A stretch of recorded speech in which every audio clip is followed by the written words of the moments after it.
Every evening without fail, they vanish. 1 minute your backyard is buzzing with life. A cardinal perched at the feeder, chickadees darting through the maple branches, a robin yanking the last earthworm from the soil before daylight fades. Then, within roughly 20 minutes, silence. The feeders hang untouched. The branches sit motionless. The yard that felt so alive just an hour ago looks completely abandoned.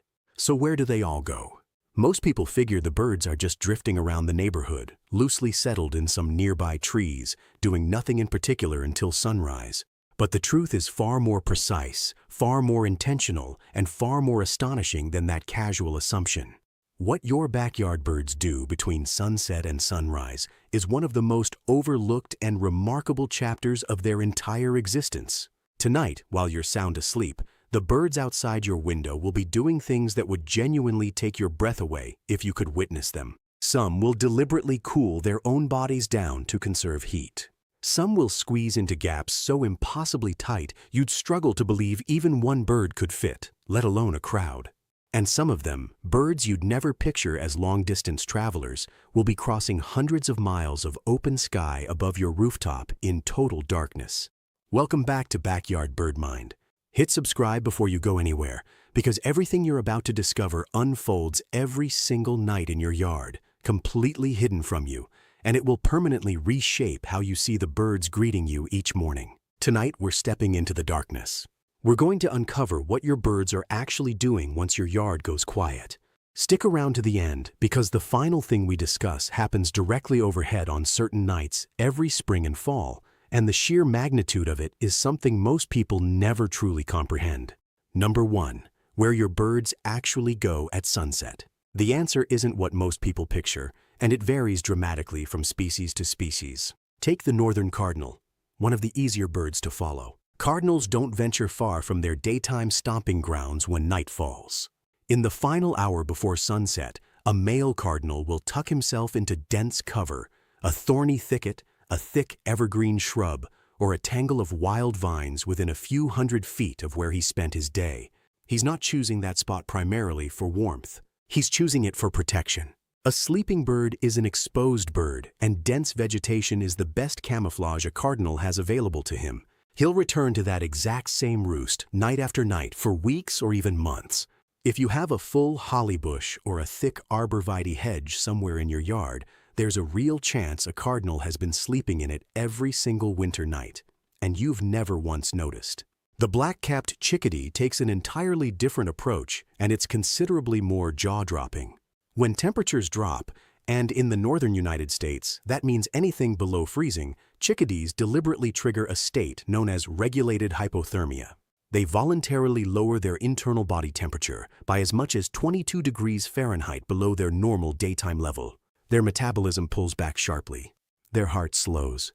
They aren't asleep in any sense we'd recognize. They're closer to a controlled, intentional shutdown, preserving just enough energy to make it through a night that would otherwise drain them completely. A chickadee weighs around 11 grams.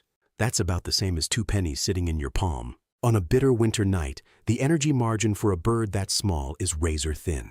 Without regulated hypothermia, it might not survive to see morning. With it, that tiny creature endures night after night through temperatures that would kill an unprotected animal of its size in hours. The roost location matters just as much as the physiology. Chickadees seek out enclosed cavities, abandoned woodpecker holes, crevices in bark, nest boxes, and sleep inside them.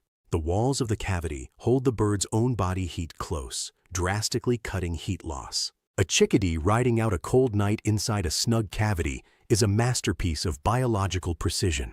Number 2. The communal roost, when birds huddle to survive. Some of the most dramatic behavior happening in your yard after dark involves birds you'd never expect to share space willingly. The eastern bluebird is perhaps the most striking example. During breeding season, bluebirds are fiercely territorial. A male will chase off rival males without hesitation and won't tolerate any close approach to his nest box. But come winter, that same bird will squeeze into a nest box alongside 10 or even a dozen other bluebirds and sleep pressed body to body for warmth. Every territorial instinct from the breeding season simply switches off. The math of winter survival is brutally simple. Shared heat means living through the night. Researchers have documented nest boxes across the eastern United States packed with 12 to 15 bluebirds on a single frigid night. Birds that wouldn't willingly perch within 30 feet of each other during daylight hours, all crammed into a 6-inch cavity without any apparent conflict. Carolina wrens behave similarly, though with less spectacle. These wrens don't migrate and face very real cold weather survival challenges in the northern parts of their range. On harsh nights, they'll share a roost cavity with other wrens, behavior that their normally fierce daytime territoriality would seem to make completely impossible. What this reveals about your yard is this: the nest boxes and dense shrubs you maintain aren't just tools for spring nesting. They are survival structures. On the coldest winter nights, those features are the literal difference between birds that appear in your yard the next morning and birds that don't. Number 3. How birds monitor the dark. A roosting bird is not a switched-off bird. It's running in a mode most people never think about, a state of continuous, low-level environmental monitoring that researchers call unihemispheric slow-wave sleep. Many birds can sleep with one eye literally open. One hemisphere of the brain enters a resting state while the other stays alert, with the open eye actively scanning for threats. The two hemispheres take turns, so each side eventually gets the rest it needs. But the bird is never fully unconscious the way a sleeping human is. Cornell lab researchers studying mallard ducks first made this vivid. Ducks sleeping along the outer edge of a group kept the eye facing outward wide open, watching for danger, while birds nestled in the middle of the group slept with both eyes shut. The alertness was shared across the flock like a living security system. The same principle plays out in your yard. When a chickadee is tucked inside a cavity on a winter night, it isn't fully gone. It's listening. A branch snapping underfoot, claws scraping across bark, the presence of something moving through the yard. Any of these can snap that bird to full alertness in an instant. This is why the sounds drifting through your yard after dark aren't just atmosphere. The great horned owl calling from the oak at 10 in the evening is being registered by every roosting bird within earshot. The alarm call of a robin startled by a cat at midnight ripples outward to sleeping chickadees nearby. Your nighttime yard has an invisible sensory web running through it, even when it appears completely dead. That's worth holding on to for a moment. The yard you glance at through the window at midnight, dark, still, apparently empty, isn't empty at all. It's full of birds in a state of active, distributed awareness, tucked into cavities and thickets and the dense inner branches of evergreens, monitoring the darkness with one open eye while the other half of the brain quietly recovers, ready to move in a fraction of a second if that eye picks up something wrong. They're there. You just can't see them. And they are paying far more attention to the night than you are. Number 4. The backyard birds you never knew were nocturnal. Most people carry a mental picture of backyard birds as pure creatures of daylight. The cardinal at the feeder at sunrise, the chickadee busy through the morning, the robin working the lawn all afternoon. In this picture, the night belongs to owls and almost nothing else. But several birds you think of as strictly daytime visitors are doing things after dark that would genuinely catch you off guard. The American robin is one of them. Robins are famous early risers, often the first voice in the pre-dawn chorus, singing before there's even light to see by. What most people don't realize is that robins are remarkably sensitive to artificial light at night. In lit suburban and urban areas, a robin in a floodlit yard may start singing hours before actual dawn, sometimes as early as 1 or 2 in the morning, because the artificial glow triggers the same hormonal cascade as natural sunrise.